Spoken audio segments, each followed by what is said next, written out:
swift to hear and slow to speak and slow to anger. Father, please be with us as we conduct business. Help us to make wise decisions on behalf of the people of Anderson County. In your name we pray. Amen. Amen. Attention, salute, pledge. I pledge allegiance to the flag of the United States of America and to the republic for which it stands, one nation, under God, indivisible, with liberty and justice for all.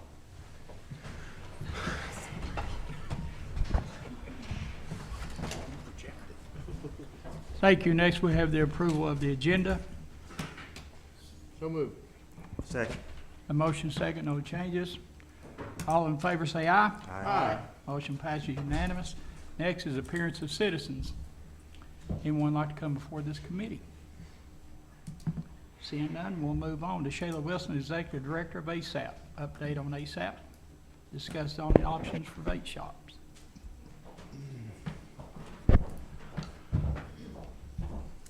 Good evening. It's good to see you guys tonight.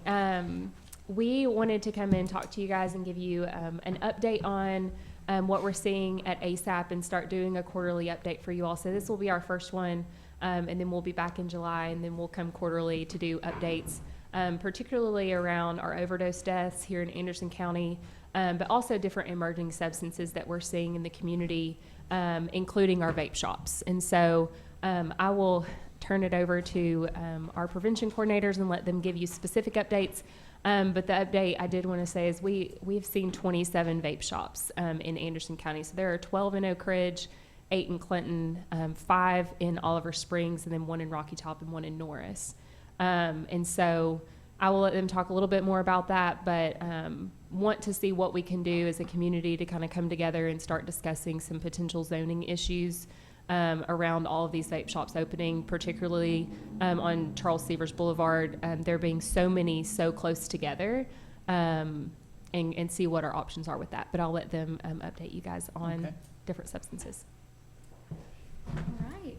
My name is Savannah Mead. I'm a prevention coordinator at ASAP. We have some folders for you all with some information that we're going to go over tonight. I don't know if it's best to just pass it around or... You can share. All right. Here you go. I believe there's enough for everybody, but I do have extras just in case. 12 vape shops in Oak Ridge. Why do you need so many?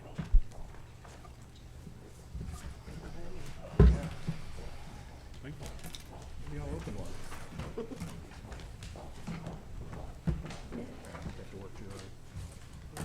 All right, so first we're going to go over the state report, which was the 2022 fatal overdose report for the state of Tennessee. The highlights of this is that in 2022, 3,824 lives were lost in Tennessee due to overdoses. In Anderson County, that number was 75. This is a decrease from that 2021 number of 91. In Tennessee, Anderson County had the 4th largest decrease in overdoses that year, which is great news to hear, but we know that 75 lives is still 75 lives too many. Another highlight of this is that that 3,824 number is a large number, but it is the most insignificant increase between years, with an only 0.3% increase from last year's number. So while we're still seeing that number go up slightly, we're hoping that this means that next year maybe we can see that number go down for the first time in a very, very long time. One more highlight from that report is that East Tennessee did have the highest number of deaths from overdoses of the 3 grand divisions, accounting for 43% of all overdose deaths in the state of Tennessee. And just something for Anderson County, one of the major ways we try to combat overdose deaths due to opioids and medication is by having take-back events. In Anderson County alone, in 2023, we collected 1,542 pounds of medication. This is through our boxes at police departments and through the take-back events. This is not counting numbers collected by Walgreens and CVS and things like that, so they got even more than that. So that's a good number to hear. People are getting rid of medication when they don't need it and making sure it stays out of the wrong hands. Speaking about overdose deaths, an emerging substance we're going to cover is xylazine. This is all of the deaths that involve xylazine in Tennessee have been polysubstance, so they are involved with another substance, most commonly fentanyl. So this is being seen as an increase. It's being cut into fentanyl. The reason that this is being used so frequently is xylazine is a substance that is known to increase the high or make it last longer. Xylazine is a tranquilizer. It is used for pets by veterinarians. It is not FDA approved for human use. It's had a pretty severe increase in prevalency around not just Tennessee, but all across America. And some of this is due to the fact that we are now testing for it, and beforehand it was not often tested for in these deaths. So since xylazine is not an opioid, it will not respond to Narcan. However, like I said, because it is almost always involved with fentanyl and always involved with another substance, the use of Narcan is still, or naloxone is still encouraged, because even if it doesn't wake them up because it's a sedative, it still can help bring back that breathing. And that's really all that matters, even if they don't come back to consciousness right in that moment. So we just want to let you know on that. That is a substance that is emerging more and more, and just keeping an eye on that. And then like Shayla said, talking about the vape shops in Anderson County, we've got some frequently asked questions about the vape shops as a graphic in there, as well as a map on the back of those vape shops that she mentioned. Like she said, there are 27 in Anderson County. That does include the new one that is opening on Charles G. Severs in Clinton, the Galaxy, that I don't believe is open yet. Young adults over 18, so no tobacco, vaping, CBD, anything hemp-derived is available to anyone under the age of 21. This is due to laws that were passed in 2020, 2022, and most recently in 2023. So those are all for people who are over 21. No one under the age of 21 should be consuming these products. If you know of a store, or you have a suspicion of the store, we have included information about the Tennessee Department of Agriculture's complaint form down on that page. That is the best way to submit a complaint about any stores that you think are selling to minors or underage students or underage people. And we've got some more information in there, but I'll let Sarah cover it since she does our vaping class in our schools, so she'll be able to talk to you about that and some other emerging substances. Hi, everybody. I'm Sarah Bean. I am one of ASAP's other prevention coordinators. I was going to say other, there's two of us, me and Savannah. I'm going to talk to you about the highlights from our vaping referral course. For those who don't know, we have a great collaboration with Oak Ridge City Schools, Anderson County, and also Juvenile Court. If a kiddo gets caught at school with the vape, they're referred to us for our Saturday 9 a.m. to 1 p.m. class that they do have to attend with their parent. Our students really seem to enjoy that, coming in on a Saturday morning. But we found, after some post and pre-surveys, that we have increased, based off of 84 participants, 42 students with a parent or guardian with them, 14.3% increased parent perception of harm overall, 85.7% increase of parent knowledge of vaping. Students who have been through our course, about 75% of them say that our program provided relevant info to them, and then about a 77% increase in student knowledge of harms of vaping. So this is from September of 2023 to April. We just had our class about 3 weeks ago, and I have another one this upcoming weekend. But we've seen some really, really great data with this in terms of evaluating harms, what are parents' perceptions on that, are we more concerned with it after our class, and we have seen that there has been a better understanding, but also we moved from a concerned percentage of about 23% about how concerned they were with their child's electronic cigarette use up to almost 43% after our class. So really excited about that. We've had 17 cases dismissed so far through our schools. That may be for multiple for certain students, and it is, but we're really looking forward to next year. In our electronic cigarette and vaping, this is just some general data from the Tennessee Together survey. So this is for the whole entire state. Anderson County, we didn't have exactly enough, but average age of initiation is around 14, so right in between middle school into high school. We know that vaping companies target young adults with those bright colors, flavors that make tobacco more palatable, and then also strong social media. But we're seeing kiddos in Tennessee around 14 trying a vape or a tobacco product for the first time. We found that 1 in 4 students, or about 27.9% across the state, have utilized a vape. And then about 1 in 7 students have reported ever smoking cigarettes. So we have seen a decrease in cigarette smoking, but we do know if you vape, you are more likely to end up picking cigarettes up throughout your lifetime. And then again, About 67.7% or over half of students reported that it was very easy or fairly easy to obtain tobacco products. So thinking about those vape stores again, are we actually IDing people? And again, it's supposed to be 21 and up for all of those products. And then lastly, kind of just a general overview of K2 and Spice. This is synthetic cannabinoids. So this does not include Delta 8, Delta 9, anything like that. They do act very similarly, but we are seeing an uptick of this and have heard reports of people having reported overdoses from possibly lacing of fentanyl within K2 or Spice. These are things you can get from a gas station, a convenience store, smoke shop, etc. But we are finding that oftentimes it is being laced with fentanyl and that people are responding to naloxone after they are being found. So yeah, that's just some general overdose information also, and then about our vaping referral course. Any questions that you guys have for any of us? Commissioner Allen? Yes, I have a question about the xylazine. How do they get a hold of this? What is the, how do they segue into this? Are they addicts that just go there, or do they just find some at a veterinarian and get it? How do they get a hold of this stuff? So it's hard to pinpoint exactly how it started, but what we're seeing a lot is that people are unaware that xylazine is actually in the product at all. Okay. They are just knowing that this specific batch of whatever I got really was better, but they don't necessarily know why. And this is really dangerous because xylazine is independently addictive. So it's been laced in the, okay. Oftentimes they don't know, but if they do know, they can go to wherever they're getting this from and ask for it in that way. I don't have specific numbers on how it got started exactly. Yeah, I yeah. imagine from some sort of experimenting with veterinary medication, but I don't know that for sure on exactly how it got started. Yeah, one more question, Go Mr. ahead. Chairman. Yeah, on the vaping, like the same type of question, how do these young people find it so appealing that they begin to vape? I've heard from several of my students, so I would say anywhere from 60 to 80% of our classes are middle schoolers actually. So oftentimes they get it from parents, older siblings. It's really easy because for, let's say, an Elf bar, for example, which is Excuse me. it's an Elf bar. It's a colorful type of vape.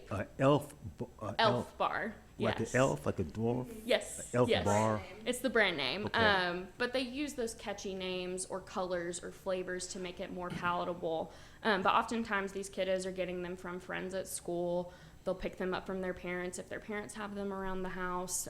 They'll go to gas stations and get them. It's just kind of appealing to them because they're also seeing a lot of it on social media as well. Does it make them high? Not high, it's nicotine, so essentially kind of like a cigarette, but we find that it actually has more nicotine in it than a traditional cigarette. So an Elf bar, like I was talking about, lasts anywhere, from what I've heard from students, a week and a half to 2 weeks. It contains about 590 cigarettes in it, equivalent. So these, they're constantly able to have them in their hand, they're handheld, they're easy, they don't smell like cigarette smoke, so they're able to just casually hit it, go about their day, and then it compounds and compounds and compounds. It's just a lot easier than a traditional cigarette would be to use. I see. Thank you. Yeah. Thank you, Mr. Chairman. Commissioner Palmer? Thank you guys for coming. This was very helpful and informative. So tell me a little bit about that class that you have. It's actually at the high school, and how often do you have it? So we do it once a month other than when we're on break. So for example, spring break, fall break, all those months we do it once a month. If they do have a break, we don't do the course. It's either in between ACCTC or Oak Ridge High School. One of their administrators will come with us. We'll conduct the class with their parents, and then we give them a certificate at the end so they can take it back to juvenile court and say, I did this class, can I have my charges removed? Gotcha. And how much does a vape cost? Depends on what kind. If it's a disposable, it's anywhere from about $16 to $18. Okay. If you're using one traditionally, about a week, every week for a year, it's about $1,500 in total. Okay. Thank you. Yeah. I know a couple months ago, we talked about this at the beer board, one of the beer board meetings, and what we could do, and I talked to the chairman of the legislative committee about putting it on there several months ago so we could get with our state representatives to see what we can do about new type of laws. because they even seen in Morgan County, I think last week, where they busted a vape shop because the marijuana content of the vapes was too high. And what do we do here? And I can tell you that I know for a fact the preponderance is coming from the middle schools, from, you know, the vapes, and where's it coming from? Several of them, you know, you've got repeat offenders. I'm sure, you know, I've heard some of them, you know, be busted 20 or 30 times with vapes. And you know, what has that got in it? And what can we do as a county? And that's what we talked about. What can we do to strengthen and to start checking these vape shops like we used to do, people that sold, you know, beer, you know, and then we came up with ASAP, and we came up with Responsible Vendor Act, and that's just about went away. You know, it's we've got good results from that. So what can we do as a body to help start and control some of these vape shops? You know, just say, do we ever go in undercover to see who they're selling to? You know, it's 21 is the legal age. So, you know, all these middle school kids, they got to be getting it somewhere. So.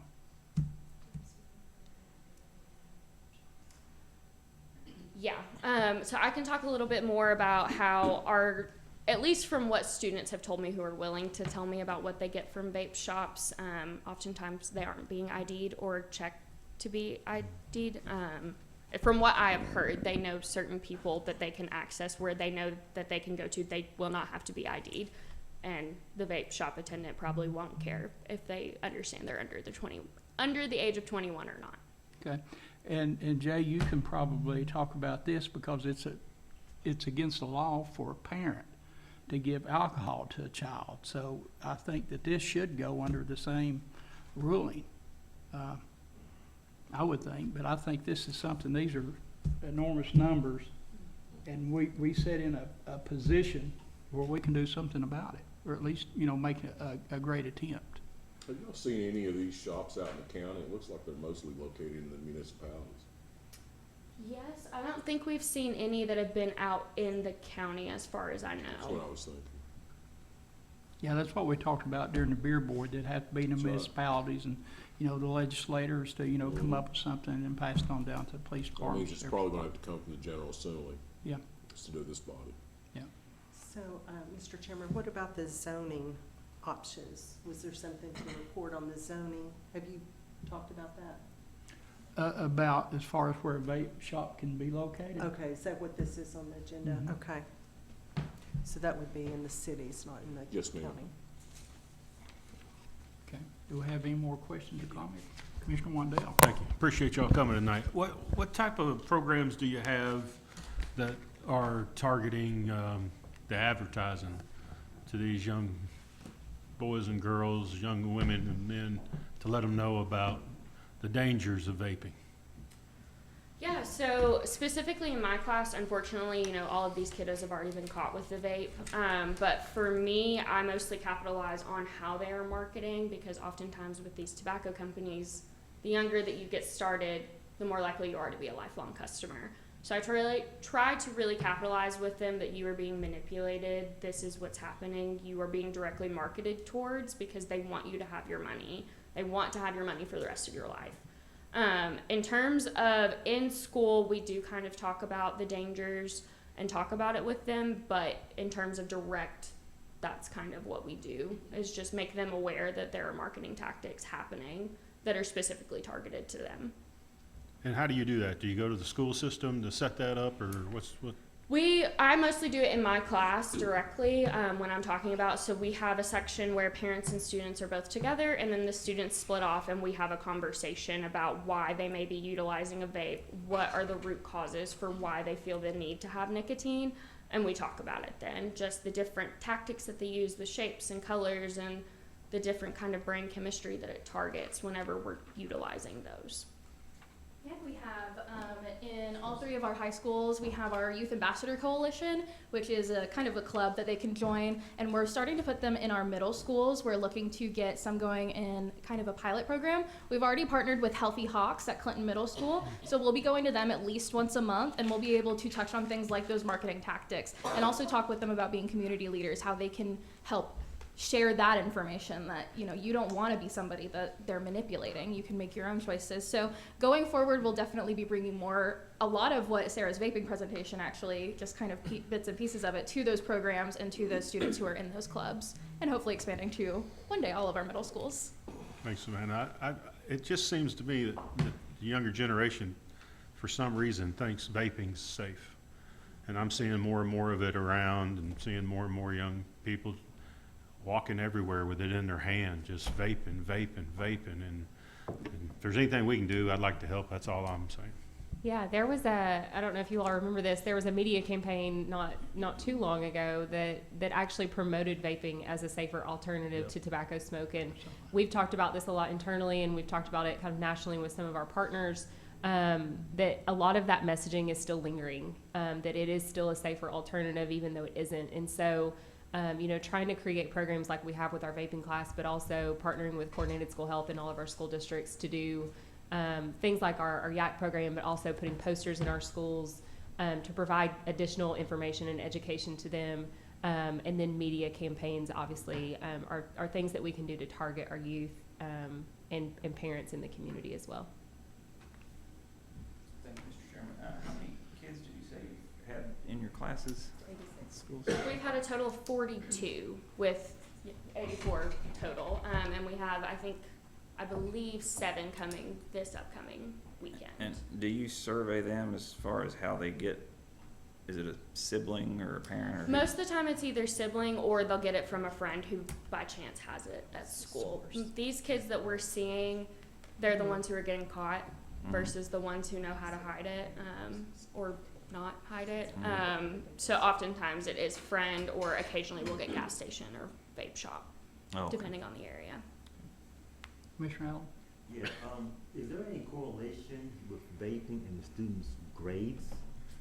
Have you looked at that? I'm not sure about grades. There is or performance in any kind of way, yeah. Yeah, so we have seen if you are vaping, I want to say it's 3 times more likely to experience depression or anxiety symptoms later on, post a year after vaping. So that would obviously correlate with grades being lower, with kind of those kiddos that maybe struggle a little bit more. I've heard a lot from our kids that, well, I vape before I'm going to class, or I vape before I'm going to take a big test because I don't want to be anxious about it. So I'm sure it would have a correlation, and we could potentially evaluate that for sure. Yeah. Okay, thank you. Oh, and by the way, Ron Meredith said to invite you all to come back on his radio station and talk about this, so I'll make sure we got that done. Thank you. Any other questions or comments? Thank you so much. Thank you. Thank you. Well, you got to discuss zoning options for vape shops. Which was going to do that? Do what? The discuss the zoning options for vape shops. Okay. I think Jay, I guess, answered our question on that. If zoning is going to be, I know we had briefly talked about it after a commission meeting. So if that needs to go to our city municipalities, then we can definitely work through them to work on that issue. Okay. All right. Awesome. Thank you. Thank you. Next is resolution number 24-01-1150 to create the Veterans Service Officer position of Director of Veterans Services Advisory Committee. We had put this off to the May agenda a couple of months ago. Commissioner Wandell, do you want to take care of that, or? I guess what's this? I mean, we already have is this a new resolution, or what? It's new. And what's? It's basically taking all the stuff from Tennessee Code Annotated, all the recommendations from Leon Jaquette, the informal process that he recommended for the selection of you, VSO, and we put it all together in a resolution. The gentleman that's down there, the new VSO, does meet these qualifications, so we're not putting something in place that disqualifies him. It's basically exactly what I said. It's a combination of Tennessee Code Annotated, which had a few changes over the years. What we had was very antiquated. It was from 2006, didn't have the correct statutory language, and we put the process in that Leon recommended for his replacement. And some of the things that was also contained in here come from what they had adopted as bylaws at the committee level. We felt like it needed to be put in a formal resolution. That's all it is. There's nothing out of the ordinary here. And it also places that position under the county mayor. And I think this is what we talked about in February and having it ready by the May operations meeting. Yes, we wanted to hold off because we right in the middle of the Change appointment of a new VSO. So the Veterans Service Committee will still do like they normally do in the future if they have to Yes, hire one? Section 7. Who would, so hire and fire, it'd still be the committee, I guess, is what you're saying, but they would report to the mayor? They'll report to the mayor day-to-day basis. Just kind of like the way it was before, I guess. The committee makes a recommendation to the mayor, just like we just had on this past new VSO. The committee made a recommendation, the mayor brought that same person before county commission, they were confirmed. Mayor, did you have any issues with this, or is this fine? No, but, I mean, the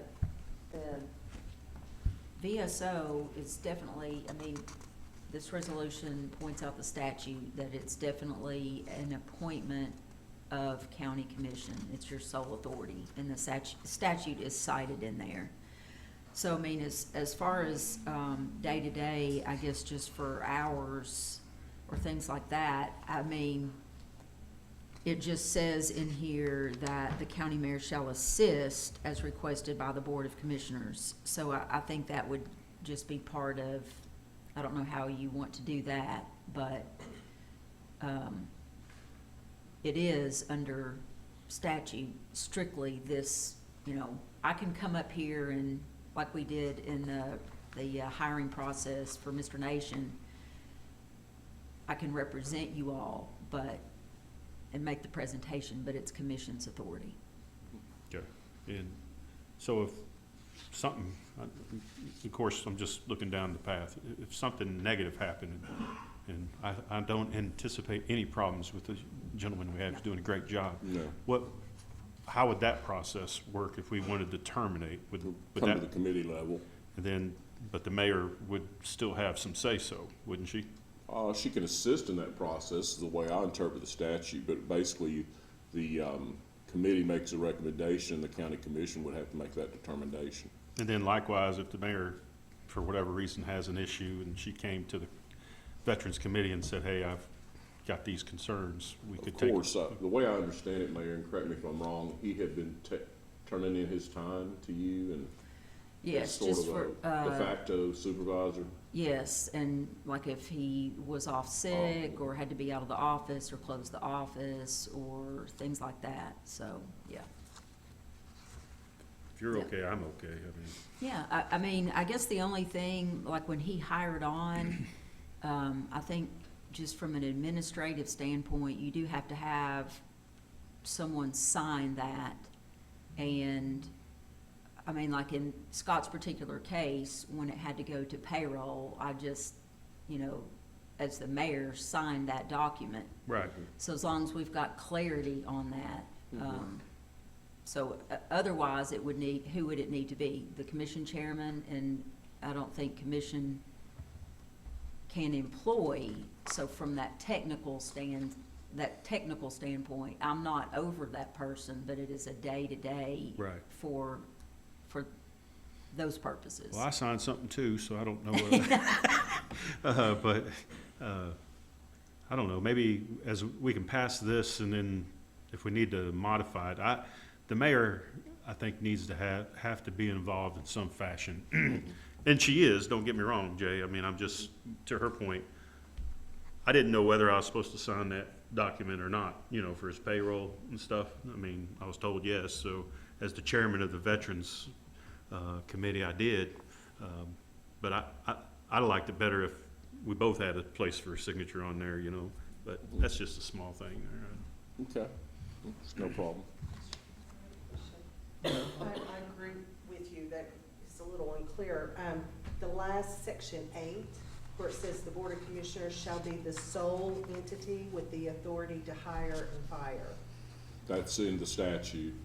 Well, I didn't see, the only thing I saw in the statute was that the mayor could assist with the hiring, but the firing part was not ever addressed unless unless the officer did not meet training requirements. Right, and you remember, you might have heard me talk about this. This is an AG opinion that says the authority to fire follows the authority to hire.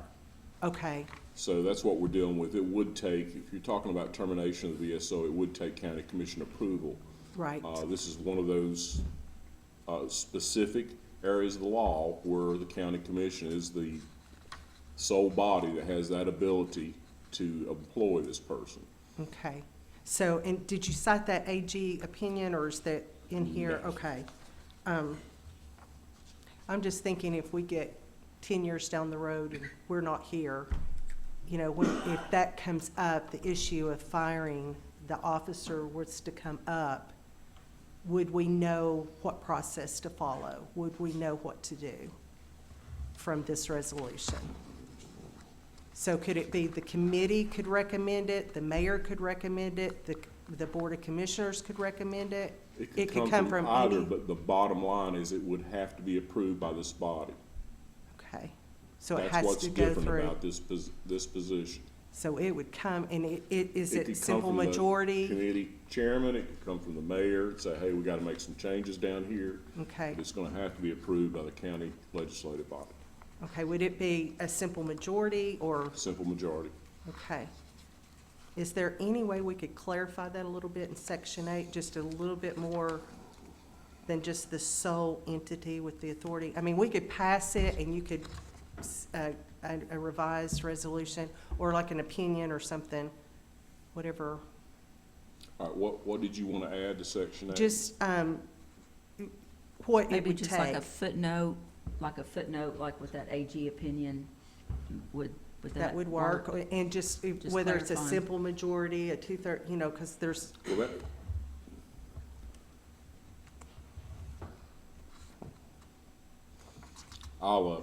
I'll add a section there to you that it takes a majority, simple majority. okay. Does that make sense when I'm asking just a little bit more Somewhat. clarity? I think anybody would know that it would take a majority to pass a measure here. The only time it doesn't take is when it's specified in law that it takes 2/3 or 3/4. So the two-thirds comes from the statute, right? There is no 2/3 here. It's a simple majority. Okay. All right, I'll add that in for you. thank you. I'll make a motion to approve with the modification. Yeah, there's a date change here also, if you don't mind. Okay. I'll make a motion to approve with the date change and the modification, Commissioner Palmer pointed out. You have a motion and a second. Where's the second from? Commissioner Allen. Any other discussion? All in favor, say aye. Aye. Any opposed? Motion passes unanimous. Next is mayor update on library.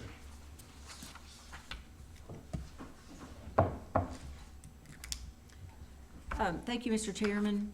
So I sent out via email a memo, and then also, I could not recall if it was, I think it was Commissioner Beauchamp wanted the history of the budgets and some of the expenditures and the utilities, but if you all want that, Robbie's put that together and I can email it out as well.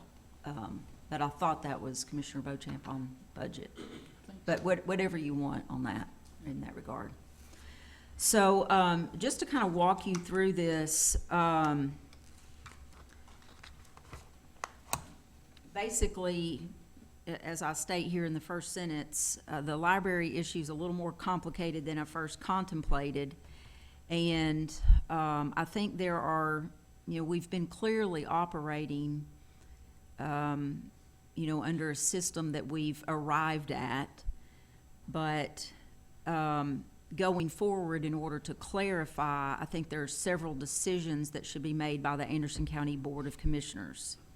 So, as I noted in this memo, I'm happy to make my own recommendation, but as these issues and the decisions fall under the purview of the Board of Commissioners, my recommendations would be for you to study, to contemplate, and then to tick through these decisions. Many of these decisions must have been made over time. But in my humble opinion, the lack of a record necessitates some housekeeping.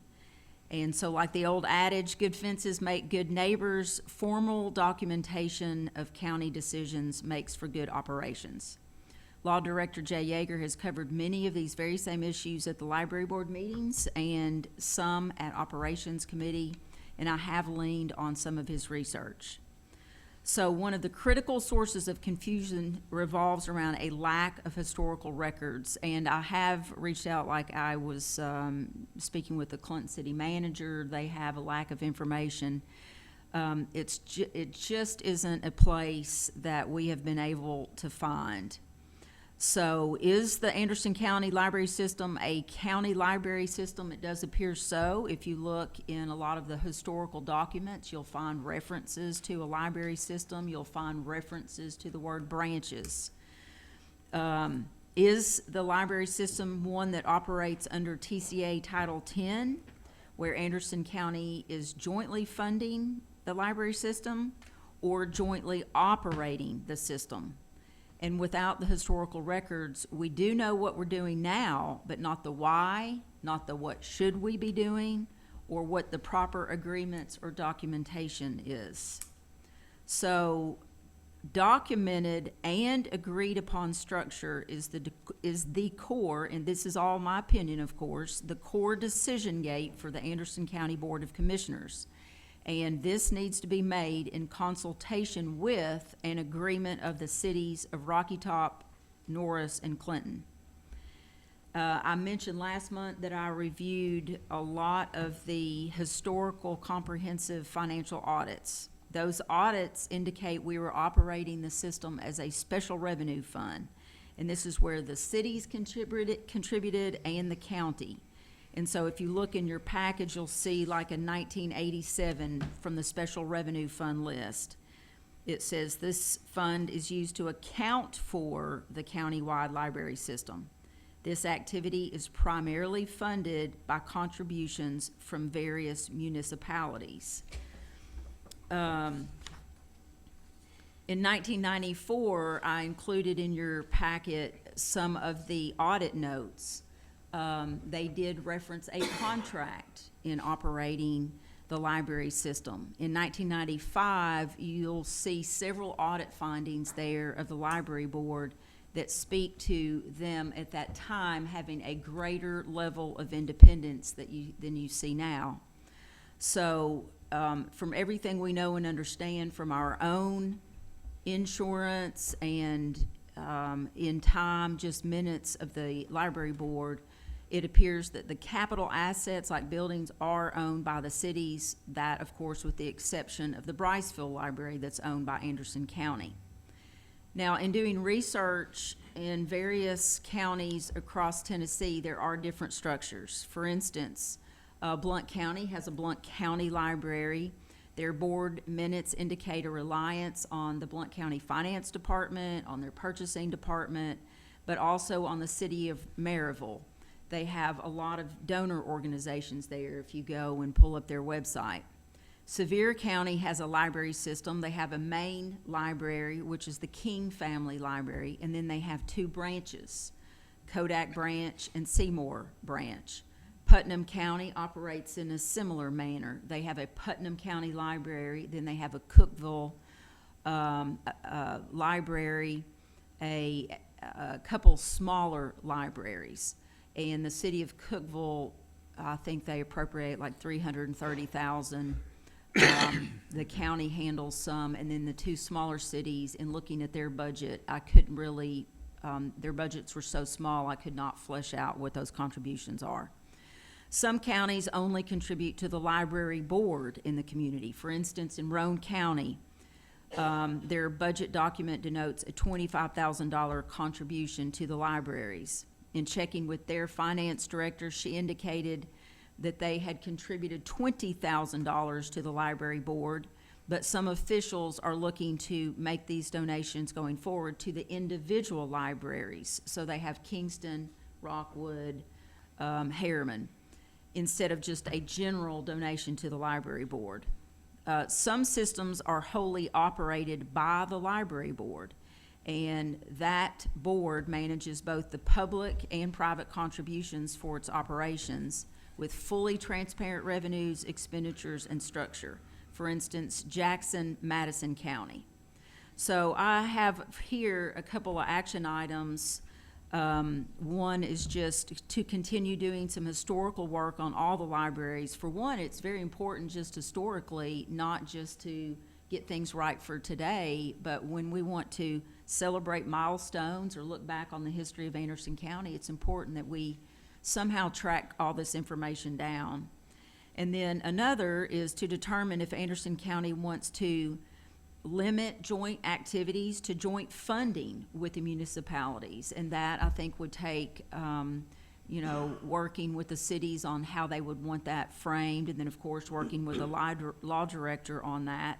Is that a annual agreement? Is that something that we do 5 years at a time or something like that? Or if we want to jointly operate the libraries. The next section is the certainties regarding the operation of local libraries. And I know that folks that go to the library board have heard Jay talk about this quite a bit, but just for folks at home especially, the legislative bodies of any county or city have the power to establish and maintain a free public library or give support to any free public library already established or contract with another library for library service. Clearly, in Anderson County, multiple libraries have been operating for a very long time, so there is no dispute regarding the ability of our libraries to operate. The libraries have been operating as free libraries to citizens all across the county. And when I say libraries, again, I'm referring to Briceville, Norris, Clinton, and Rocky Top. Regarding the authority to use tax funds, clearly the legislative bodies of cities and counties have the authority to establish, maintain, or support a free public library or contract with another library for library service. Section 10.3.102 notes Anderson County may levy a tax on property for such purposes. However, there are a couple of notes here, and Anderson County does. That is how we are funding the libraries, through a property tax assessment. The appropriation resolution also specifies the amount every year, the portion of a penny that is dedicated strictly for the library fund. That's in order to keep in compliance so that the trustee knows to keep those funds separate. But a couple of other notes here. The city of Oak Ridge operates its own library that is free to its citizens. The city taxes its city residents and appropriates funds to support their library. The city of Oliver Springs operates a library that is free to its citizens. The city of Oliver Springs taxes its residents and appropriates city funds to the library. Both Oak Ridge and Oliver Springs allow non-residents to use the library for an annual fee. So in Oak Ridge, that's $45 a year. In Oliver Springs, it's $20 a year. Currently, Anderson County is taxing property for the entire county for libraries located in Rocky Top, Clinton, Norris, and Briceville.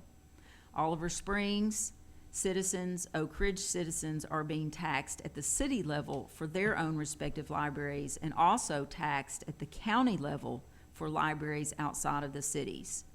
So this is one area where I'm suggesting possible legal advice from the law director's office.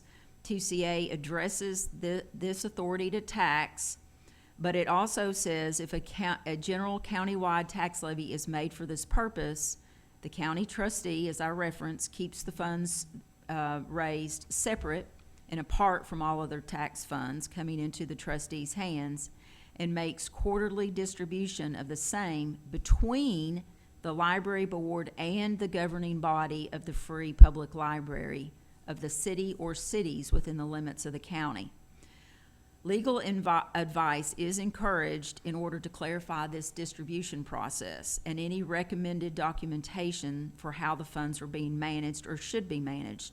For instance, we're levying the tax for the libraries, then distributing to the library board, which is really being managed by us, and then approved by the Board of Commissioners.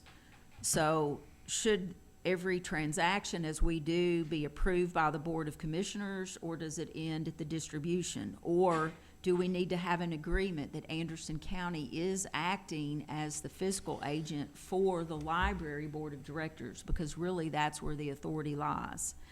So, or is that even necessary? And that's in the legal area. That would be Jay's department, if he's willing to take a look at that. And again, these are all up to you, so these are just suggestions that I'm making. Another action is because no historical record can be located, I do suggest that the Anderson County Board of Commissioners make a formal decision if they want to continue taxing the entire county for only a portion of the libraries, or tax only areas outside of Oak Ridge and Oliver Springs.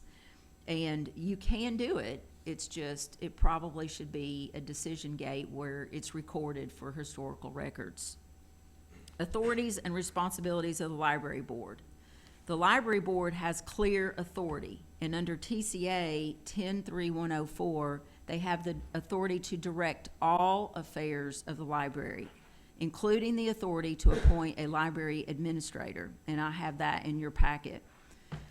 Last fall at the podium, Clinch River Regional Director Matthew Jordan noted that the only records he could find for the first appointment of the library board was in 1941. If you go look at the minutes, there's no historical reference to what the county commission was even looking at the time. It strictly makes reference to the county library board, and that's a header, and I put that copy of those minutes in your memo packet. And it says H.G. McGinley, who actually later went on to serve, he was appointed to the first library board, presented the matter and asked the court to allow or give Judge W.A. Brown permission to appoint a committee of 7 citizens of the county to be responsible for these books in said library. And I wish they said what library, but the minutes didn't say that. It was moved and seconded by the court that Judge Brown appoint said committee, and the following appointments were made.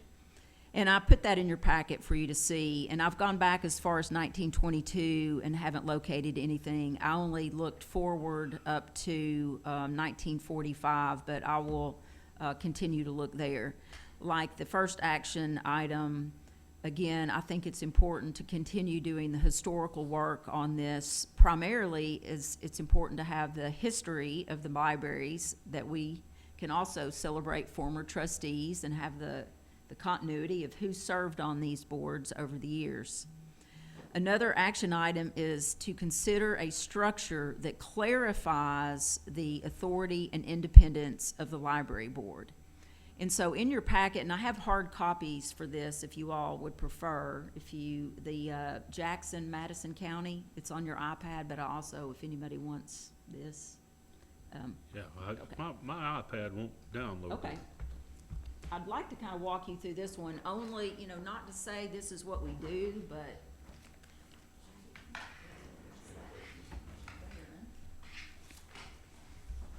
You guys able to open on your iPad that memo? Okay. Thank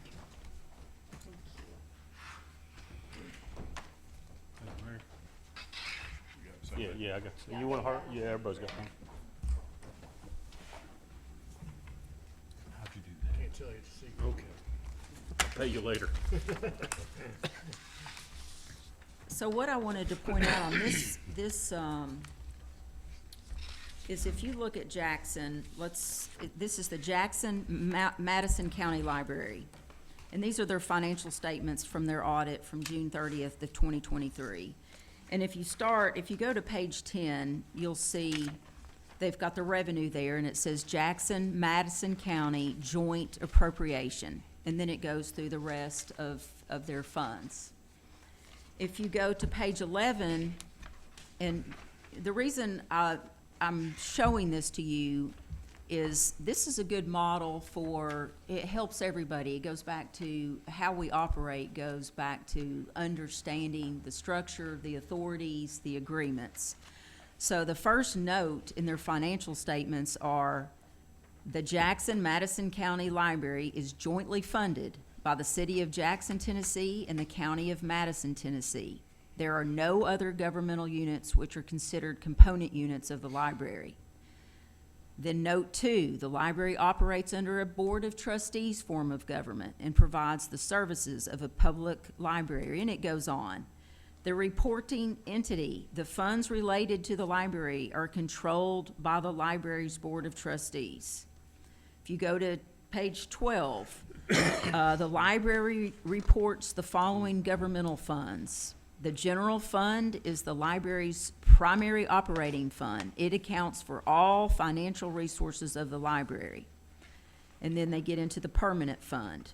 Then they get into the assets and the liabilities, the capital assets, and they actually specify in their financial statements. So this is something that is carried forward every year as you're reporting the expenditures and the revenues of the library. The capital assets include equipment and furniture. They're included in the government-wide financial statements. The library's land and building are titled to the City of Jackson and are therefore not included in the library's capital assets. Donated capital assets are recorded at estimated fair market value. These are just helpful things that have become some of the topics here at commission level. And if you go to page 15, another highlight, budgets and budgetary accounting. The library's annual budget is a management tool that assists its users in analyzing financial activity for its financial fiscal year ending June 30th. Their primary funding source is appropriations from the local government. Page 16, they have an endowment fund. Note 7 is risk management. This particular library fund joined the Tennessee Municipal League Risk Pool, a public entity risk pool. Their premiums are calculated based on their prior claims history.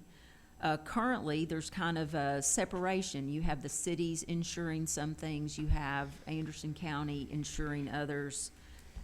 You know, a structure like this, or at least a document like this, clarifies that so all of County Commission knows and the cities all know how the funding works. Pension disclosure, and so I just kind of underlined a few things here for you all, but you know, how the county sets things up can be disclosed. There can be transparency that helps Commission make funding decisions and also helps with the operation. So here, the library in Jackson, Madison County, they withdrew from TCRS in 2006. But then Madison County agreed to take on the responsibility for the pension liability associated with the pension plan administered by TCRS. So you have transparency of, okay, the employees, here's how their retirement works, here's who's managing it and how, and again, it gives full transparency, and those are decisions that are made by the Board of Commissioners. Same thing with the deferred compensation and how all of that works. In Jackson, Madison County, they have a library foundation, and that's to benefit the library, and that spells out like what the powers of the foundation are. So it has separate corporate powers. It has a separate board of directors. It's legally separate, meaning they can raise funds for the library, but it's separate, and the library board doesn't have to accept donations, but they can be reflected in this financial document. So I just shared that one as kind of a good model for where we can get to in Anderson County to answer a lot of the questions and provide clarity, and that helps. I mean, that would help the library board. It also makes clear what their authorities are, what the duties and responsibility of county commission are, and the cities. I wrapped up my memo with kind of a next big step, which is to request your official authorization to meet with the cities of Clinton, Norris, and Rocky Top in order to gain a clear understanding of their assets, so what exactly they own, land, buildings, do they own any equipment there, furniture? And then also get their input on preferences for joint funding or joint operation, as well as any other input they would like. And just as a note, of course, this memo did not address funding, employment benefits, capital needs, foundations, or donor groups. I am happy to address any of these issues if Operations Committee wishes. So, Mr. Chairman, didn't we already give the mayor the authority to, talk with the cities of Clinton, Norris, and Rocky Top? I thought we had already talked about her doing that. for historical, but not as in an official capacity to discuss any kind of, like what they would like to Yeah. see in terms of an agreement or delineation of assets or anything like that. It was just to do outreach, like Oh, okay. what's out there in terms of agreements, and nobody's, we've all come up empty-handed. So this would be authorization to go a step further into this research about the history of the library and get into some more details about this. Like if we want to formalize agreements going forward, you know, so for instance, you know, I'm gonna use payment of utilities as an issue. If we're going to jointly operate, then those are some of the things where we're gonna have to have the agreement of the cities. Sure. Is the county, is that, you know, you have to kind of look at a couple of things here. The whole system itself operates on X number of dollars, and it operates via contributions from the city entities and the county. Then with that pot of money, we also are gonna be determining, well, who's gonna pay for what? What does the agreement look like if we're gonna jointly operate this? If we're not going to jointly operate and it's just gonna be contributions, then, you know, there are several decisions there. Does it go heavier into the realm of it's the library board's complete and total authority, and then then it's, you know, up to them to get whatever funds they need, whether it's from contributions, foundations, the municipalities, the county, or are we more of a partner on the actual expenses and our budget is based on what their actual needs are? I mean, there's a lot to be worked out there, Yeah. and a lot for the cities to say what they're willing to agree to. I mean, just because the county says, okay, you're gonna pay for the utilities, doesn't mean they're going to pay for the utilities. Yeah. And that takes some negotiation and discussion on what could be worked out. So, once you have this authority, you'll come back with some concreteness from what the Yes. cities really want to do. Yes, One way or another. yes. Okay, thank you. I mean, I have no decision-making authority. It would Right. just be the authority to meet with them and see what they would want to do, perhaps be willing to agree to what their preferences are. So their city bodies would have to come to some vote to say definitely what Yeah. they were willing to do. So typically how, in similar type situations, it would be with the cities, the city managers are empowered to act as the administrator. And so I would envision myself working with the city managers, but again, they're like me. They would have to go to, if they come up with a plan that they like, that they can live with, then they have to go to their city council Yeah. and see if that will fly, or they can poll, the city manager could poll. I think in this case, they're all men, so that these gentlemen could poll their council people and see. So in our case, we would have to go to these 3 different cities. Yes. And it might be something where I could sit down with all of them together, so I would just reach out to them first and see. Okay, thank you. Commissioner Palmer? Thank you, Mayor, for all of this work. This is excellent information. So we don't have a similar situation now. Norris pays part of the utility with the county, but the others, Clinton and Rocky Top, do not. And so we have this, this difference. So it would be nice for us to all be on the same page.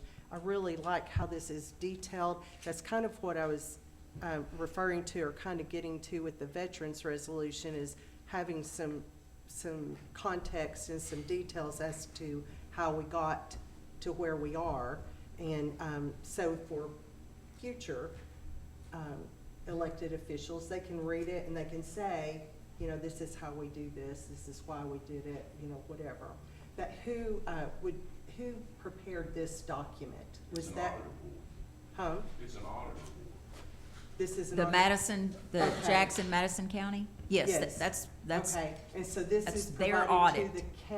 to the county? yes, and then Okay. that gets distributed to, their county commission Okay. and the city of Jackson. Do we currently have anything like an audit or anything like that with our library system or audit report? I think we just have in our, budget book a statement of expenditures. So it would be a statement of revenues and expenditures. Okay, So we don't, and I don't know if they're historically, so I did include in there, and I don't have, my budget books or my financial audits don't go back, that far. I've gone back as far as I have physical copies for.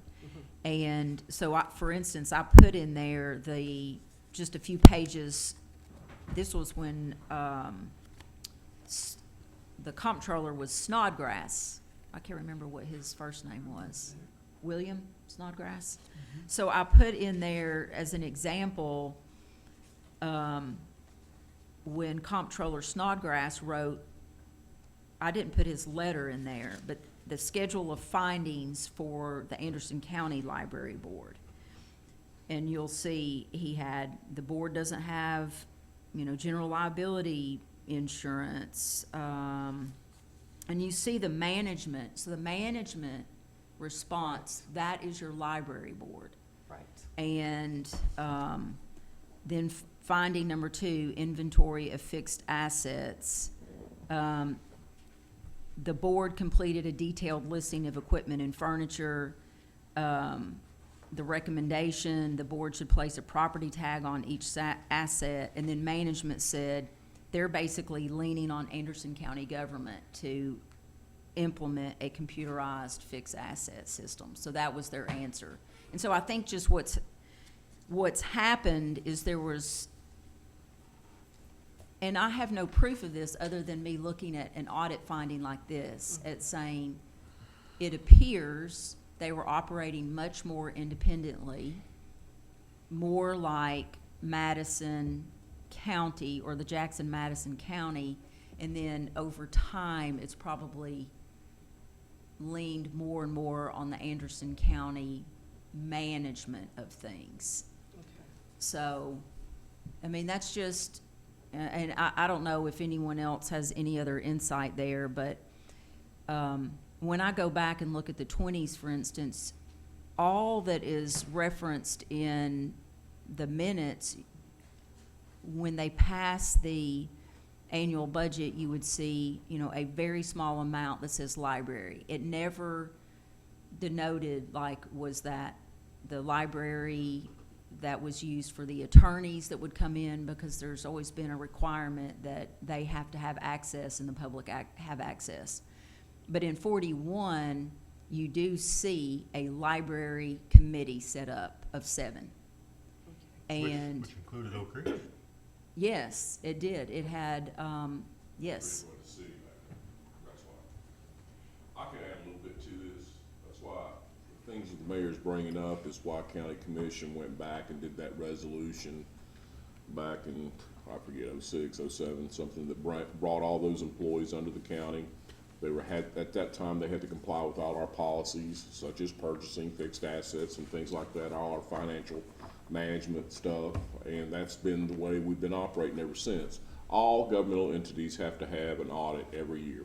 Used to, there was a Tennessee code that said you could hire this audit outside, have a CPA group do it with the approval of the Tennessee Comptroller. The Comptroller now does our audit in almost every other county unless they were grandfathered in, and they will not approve an outside auditor unless it's extremely rare cases. So this is a situation where an outside audit firm came in and audited the Jackson-Madison County library system.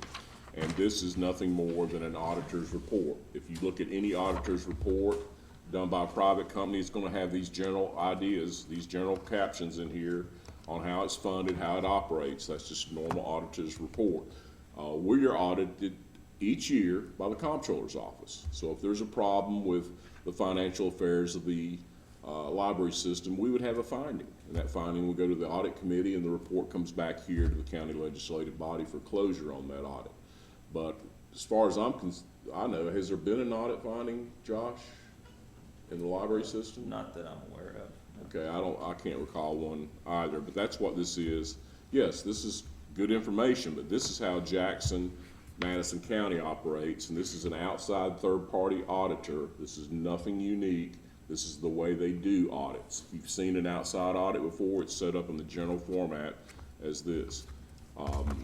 We've addressed most of these issues, trying to clarify the history, trying to clarify who is responsible for these employees, the purchasing, the finances, and all that, and that's when we did the resolution back in the early 2000s that brought them under the county.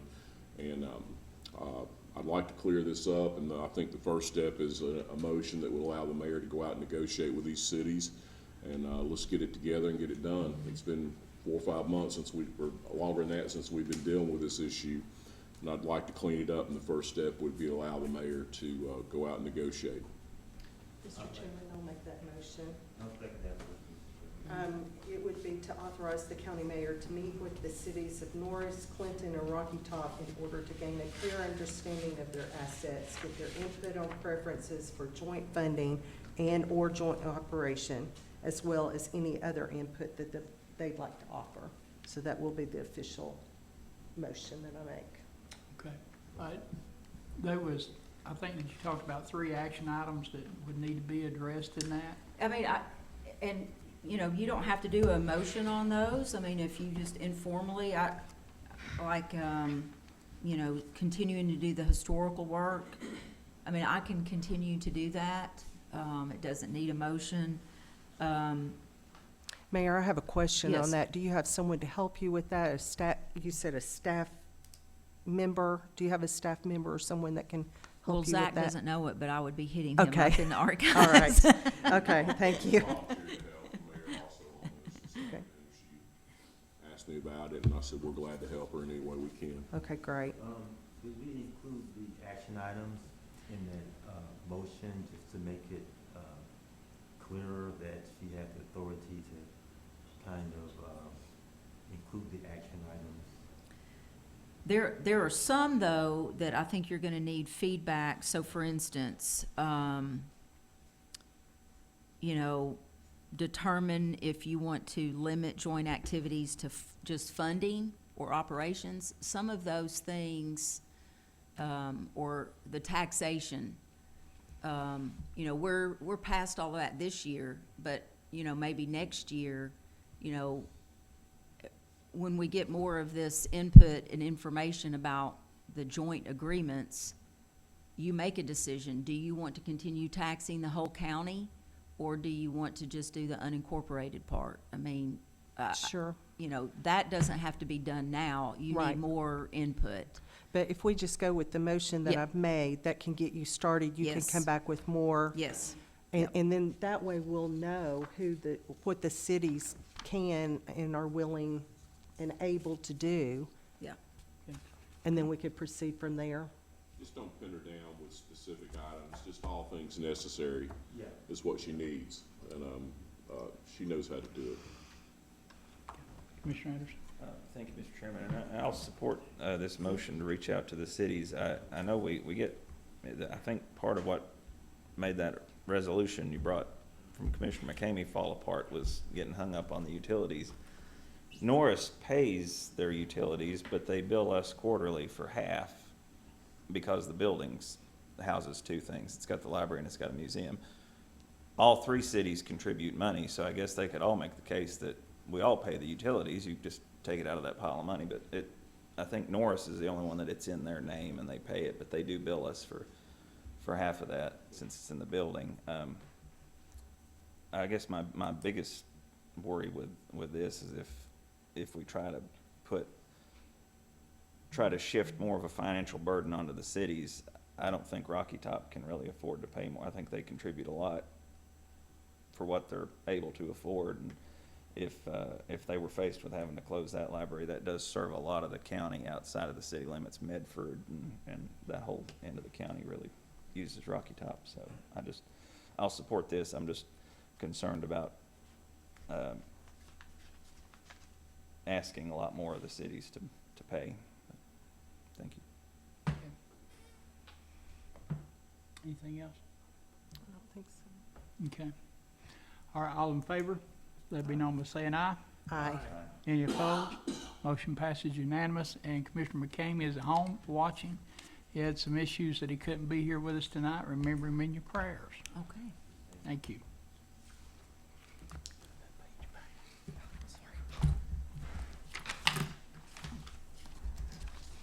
Okay, next is the strategic planning report. Commissioner Palmer, would you like to address that? Yes. So, in the packet, the report was included. This is the final draft. And so I did also, here you go, Mr. Chairman. I did also include some minutes because I was asked about the minutes, for the workshop that we had in October. So I included some minutes. I'm not sure if they're exactly what is supposed to do. I don't know. I guess I was under the impression that we didn't have to have minutes for a workshop like this since it was public noticed and we had a quorum and all that. So I did include some. I'm not sure if that's satisfactory. I guess this is for you, Jay, I guess I'd like to know for sure if that's what we need to do. Do we need to include? I've got a request from the mayor to do a legal opinion on this. Okay, And some other associated issues. okay, And it should be out later this week. We've done the background research on it. Okay. So it'll include minutes also, like if we can't, It'll have a statement on that. Okay, And, okay. but we'll get it all together. I want to have it before county commission on Monday, and I don't see any reason why we can't have it this week.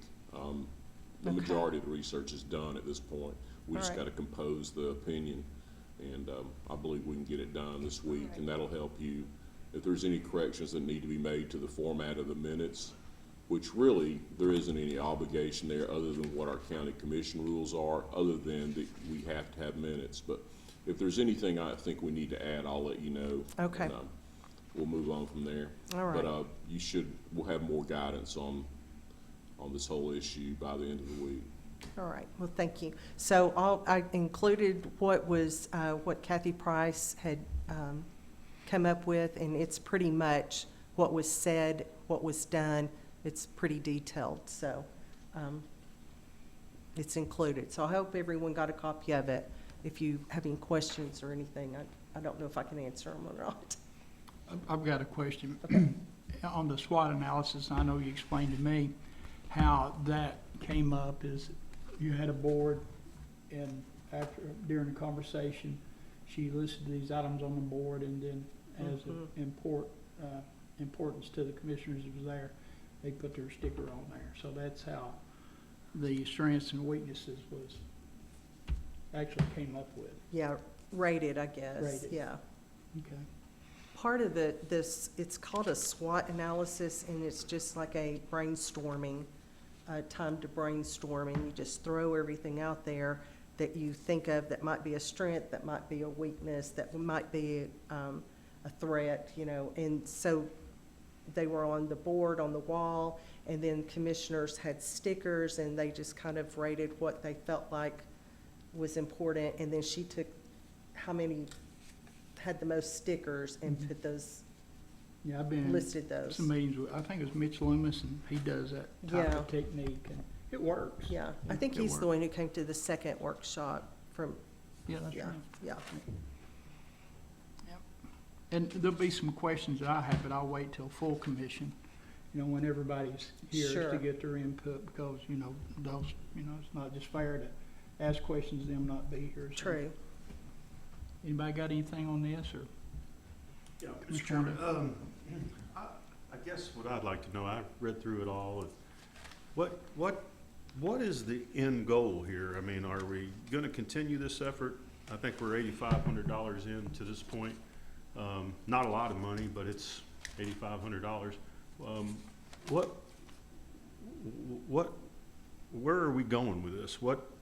And I guess I would follow that up with, did you ever see, I mean, it seems like Commissioner Palmer, you've been spearheading this. Did you ever look at the 2005 report? Yeah, yes, This one here?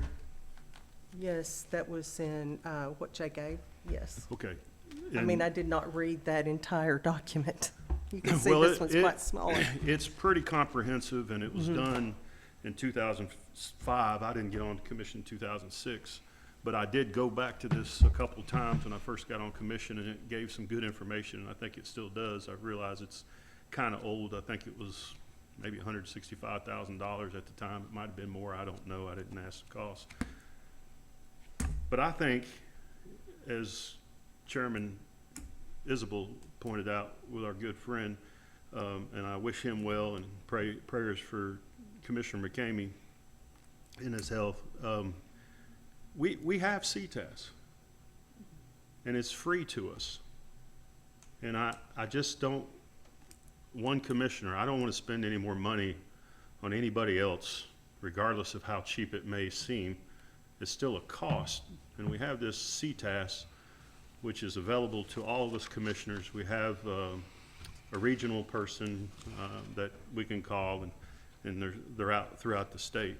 I just don't know what kind of results we're trying to drive to, because for me, I don't really see any things that have changed. Maybe 2 items that we did a resolution on, but other than that, I just don't get what we're doing. And are we going to continue this effort?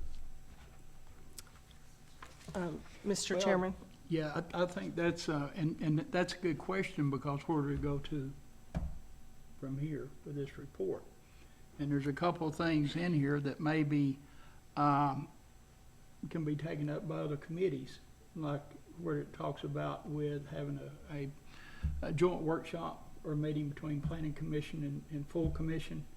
Well, I got some information, I didn't get everything correct, you know, when we scheduled that from the state. Joe Barrett had some other things that he had to do, and picked up another city, so that's one of the things that we're actually going to do that's suggested in this. So I think there's some other committees that this stuff has to be sent to, you know, just like it even talks about the animal shelter, and, you know, which committee does that go to? Or do we take all this up in operations, or what do we do? So that's up to this committee to decide. May I respond? Correct. So, if you remember, probably about this time last year, maybe a little before, the idea was tossed out through this operations committee, that instead of taking a shotgun approach at handling some of these things that were coming before commission, the needs for facilities, this animal shelter, the volunteer fire department, all of these different things that have been, you know, come before us, we started talking about, we really need to focus, we need to have a workshop where everyone can come to the table and toss out what is important to their district, what their district would like to see, and kind of have a strategic plan. And we talked about some counties that we have met at, like the conference that we're going to go to next week, that they are debt-free, counties that are out of debt, that are last or the lowest or next to the lowest in property tax out of all 95 counties.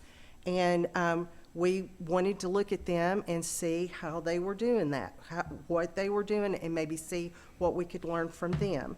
We talked to the lady that helped one particular county with that, and that was all discussed in operations. It was brought up, it was brought to a vote.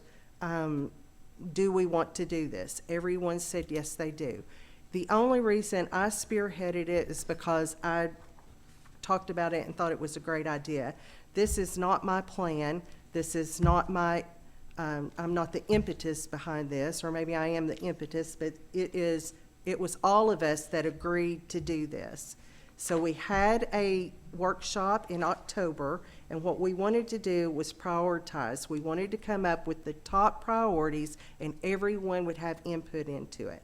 And so this is the end result. Here are the priorities, and there are goals on how to reach those priorities, and it is just a 5-year strategic plan. And we have already accomplished some of those things. There are some things that are in the works. There are some things that we need to get to. But that was the whole purpose.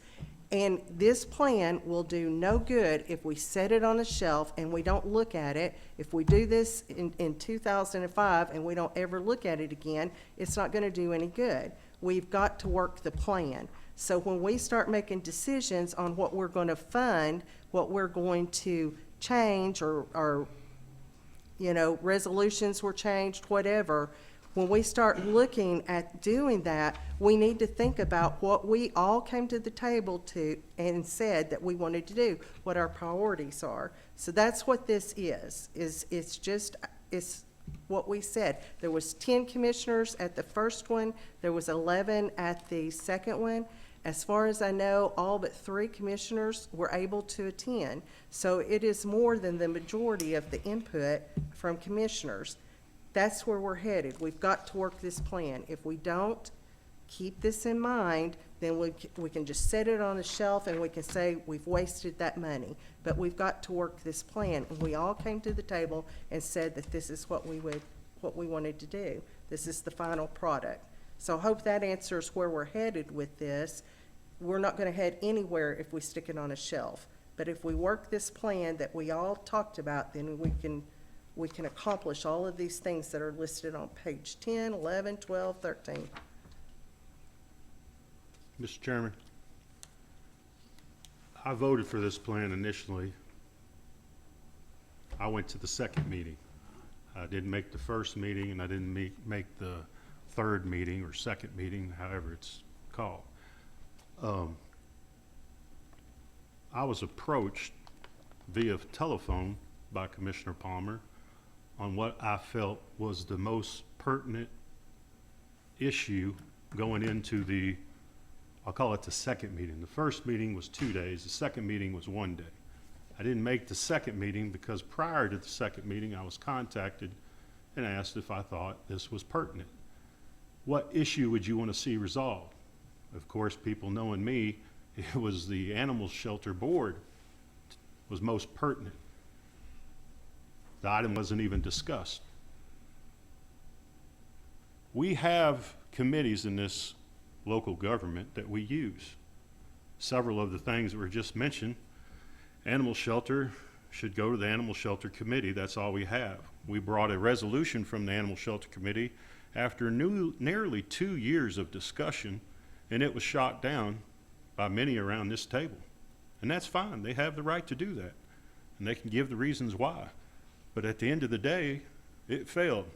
After going to committee, after being voted on, after a law director put one on the table, shot down. But we continue to have these meetings on the side, I guess, and I'm not going to participate in it anymore because to me, it's a waste of money. We have the people that are elected to do these jobs. It's us. And we have the committees set up, which is the local government structure. We have boards, we have committees, we have the budget committee. And far as the fire commission, I couldn't be more proud of the fire commission we have at this point. To me, after serving 17 years, it's the strongest fire commission we've ever had. And I'll continue to bring that to the table and prove that.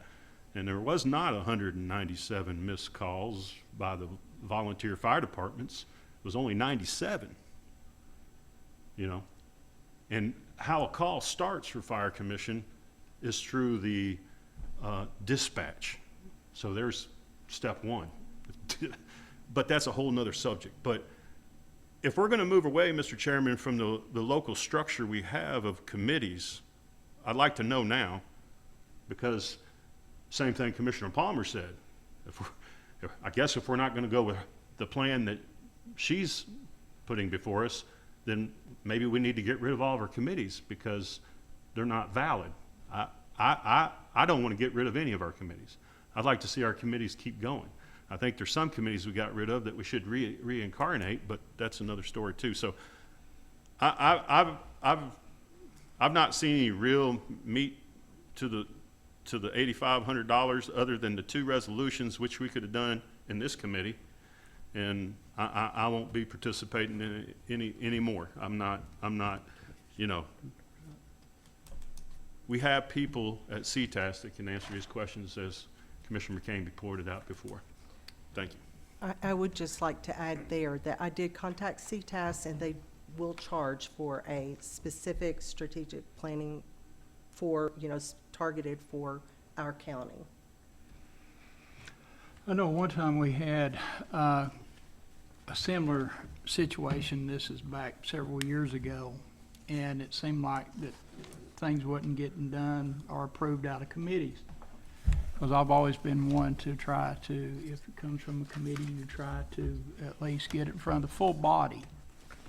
And he made the suggestion that we do like Knox County. I don't know if they still do that or not. They have 2 meetings a month. One that's for all the committees, they take up everything, and then they make the decision then they have full commission, vote it up or down.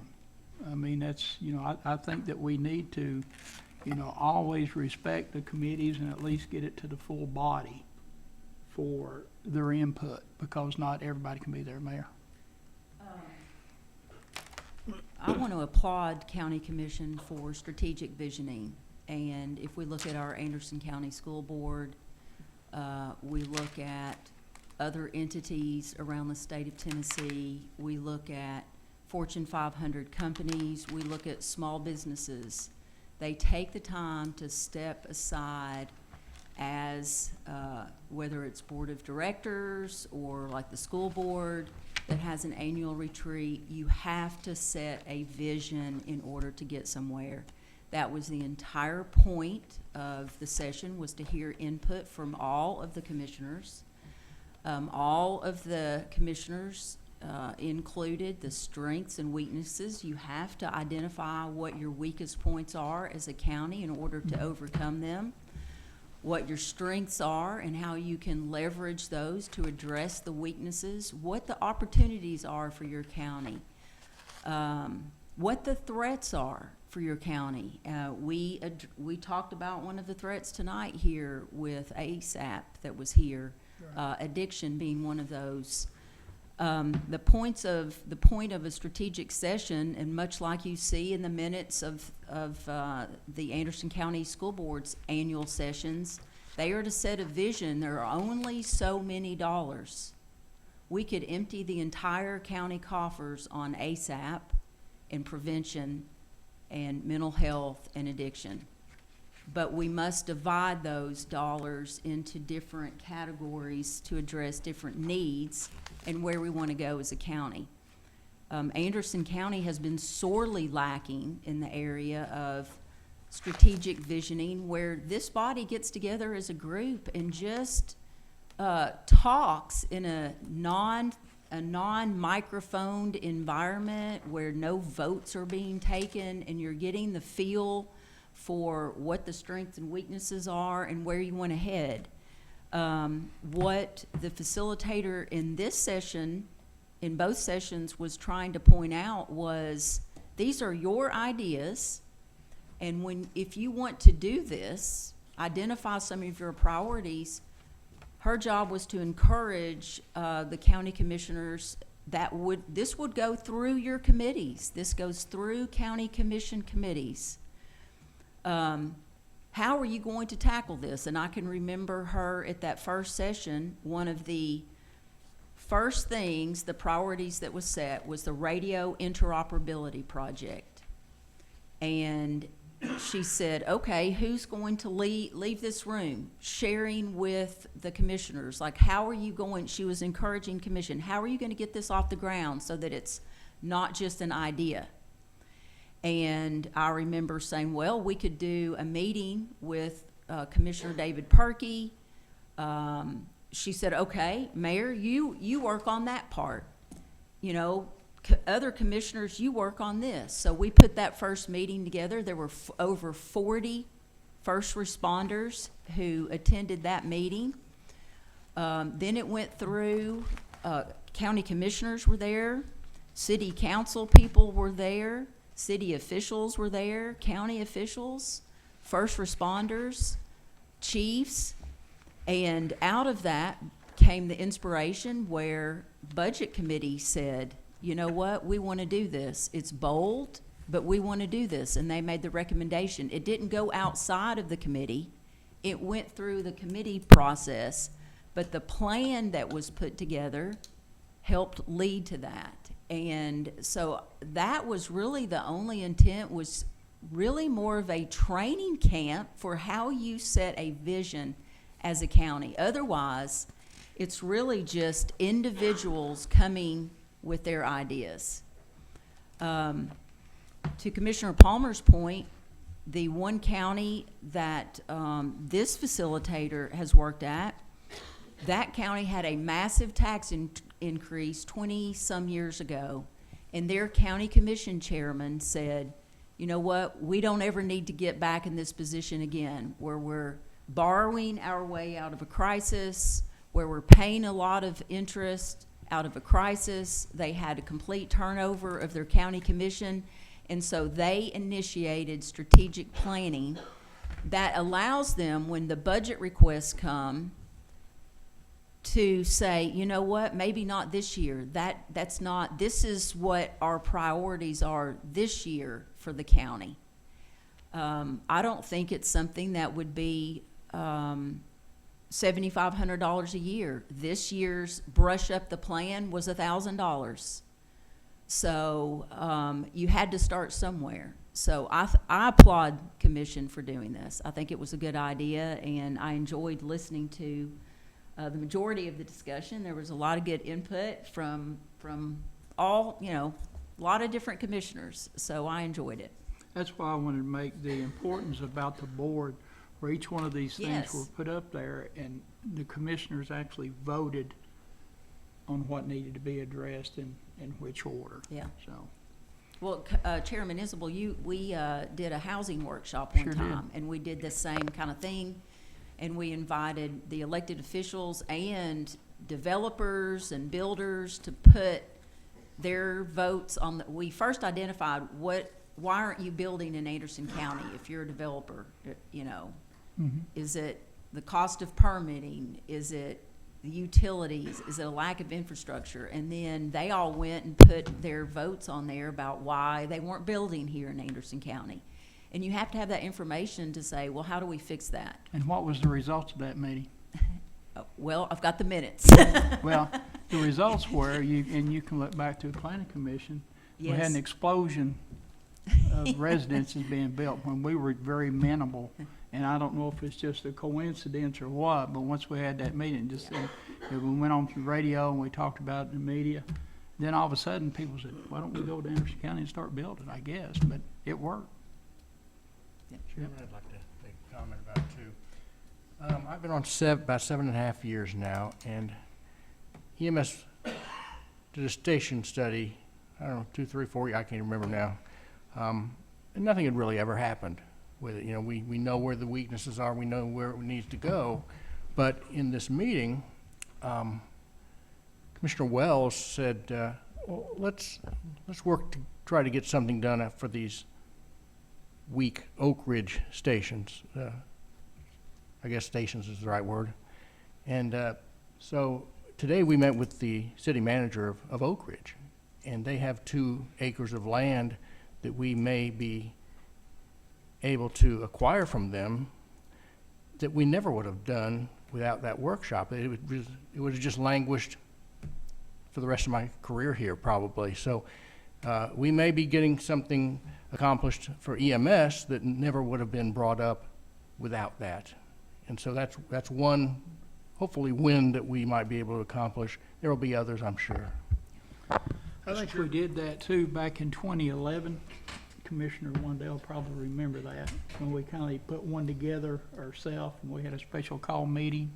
And I think you've seen the tide start turning for EMS after that. And that's something we all put together ourselves. So, but we had buy-in from everybody at that point in time, and it worked successfully. Go ahead. Yeah, I would like to commend Commissioner Palmer too, because without a vision, the people perish. And I do think that we are not going to do away with the committee process. I think that the items in the report here are just designed to enhance the committee process. I don't see why it would just obliterate that process.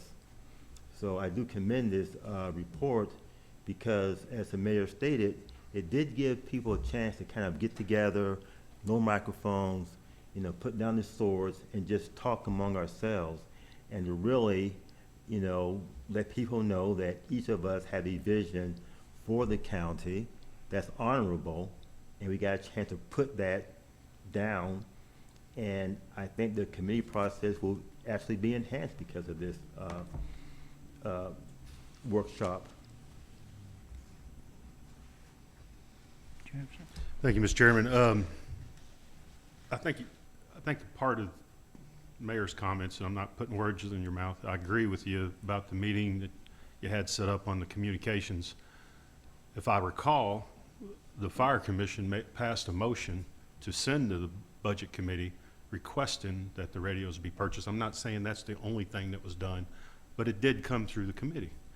As it relates to the EMS, as I sit here, Mr. Chairman, I respect my colleague from Oak Ridge very well, but, you know, it's kind of difficult to sit here and listen to a comment that the not-so-good EMS stations in Oak Ridge and going to get 2 acres of land and possibly get new ones. As this commissioner represents District 1, and it's hard for us to just get an EMS unit to set at the bread box, and we need to be thankful for that. I mean, sometimes you just have to knock your head against the wall and go, where am I at? As far as the audit we did for EMS, which was not a favorable thing, I took a lot of criticism for it, and that's okay, I'm used to it. Director Sweet has told me on more than 2 occasions it was the best thing that ever happened for him and his department. It gave him the direction he needed, Yeah. and I agree with I heard it. the same statement. So, you know, I've been asking for a long time for an EMS, not me, the people I represent, for an EMS station in Claxton, and maybe we can tear down the old facility in Oak Ridge and reconstruct it over in my district, and that would be, we'd be very honored to have the old location there ourselves, just to have one. So, but maybe in these new meetings, maybe someone could mention the Claxton EMS unit, and maybe we'll get one at some point. Thank you, Mr. Chairman. Mayor? Yeah, just to clarify, the station location study was separate from the audit. And so that was something that, in order to address the deficiencies that existed in the stations before we got off the ground with the first dollar of an expenditure. You don't want to invest if it's not the right location. So we embarked on the station location study. It was through that study that we actually discovered that there was challenges to response time for Claxton. So that wasn't the audit that discovered that, that was the station location study. And this commission has funded additional truck and employees for that area. It was done on a one-time basis to see if it would help improve response. It has. We asked commission during this budget process if they would keep that funding in. The budget committee has agreed to keep that in, and so the budget that will be coming to county commission, there'll be a public hearing at that budget committee meeting in June, and then full commission on June 17th if it passes. But funding for that is still in there. So just wanted to clarify that since we're on TV. No, and as a county commissioner, and probably other commissioners have got the phone calls, most time when you get a phone call about the ambulance, because it took so long for them to get there with a loved one, and my response is, I agree, it's bad. And I had an employee of Anderson County talk to me about it, he had a bad situation with a loved one, took 47 minutes to get there. And I said, it's not that they're not trying, and we're putting as much money as we can into it, and we need more ambulance, we need more people. And I happened to work with a lady from Parkway Cardiology, and everything turned out great last week. But she used to be on ambulance, and she just couldn't do the overtime, so much strenuous, and so, she's not out in the weather and things like that. To be an EMS, attendant takes a lot of time. And I understand there's some things going on in, General Assembly where they're going to do away with a 24-hour thing. They're working on that. So, there's a lot of issues, and that's one of the most important things is, ambulance care when you need it. You don't think about it till you need it. Yeah. But, and then we go back to the first responders too. They're limited what they can do, but they can give oxygen, or if they go into cardiac arrest, they can do that until an ambulance gets there. So a lot of times our first responders are so important, and that comes from volunteer fire departments. So, anybody got anything else? And I think what will happen is after full commission, when we have discussion, there'll probably be some things come out of full commission to reference back to operations. I've got a couple ideas and some things, but I wanted to have everybody at the round table before I ask questions and ask, individual commissioners, if it's allowed, their ideas on what they thought about this and why. So, anything else to come before this committee? Mr. Chairman, Yeah. I know this has not originated in this committee, but I had talked to the lady that lives on Elkins Road earlier today, and she wanted a status update. I thought that the road committee was going to forward a recommendation to planning, but it's not on the planning agenda about Not Elkins yet. Road, so nothing's been, That's correct, I spoke to her today. No also, action. Commissioner. okay. She's yet to receive a rejection letter, and the waiver of the other two has to be 3 attempts under that resolution. So we're not gonna be able to make that May, planning commission date until we get the rejection letter and then the waiver of the 2 additional attempts to go to the highway department. So, she asked me to check on that, and I told her I would today. Okay, that's all I had, thank you. Any other business? Comments? I think we made some headway tonight. It was a really good meeting, and look forward to working through some of these things that we got in this comprehensive plan, and we won't let it stop. We'll keep bringing it up, as far as I'm concerned. Seeing nothing else? Thank you.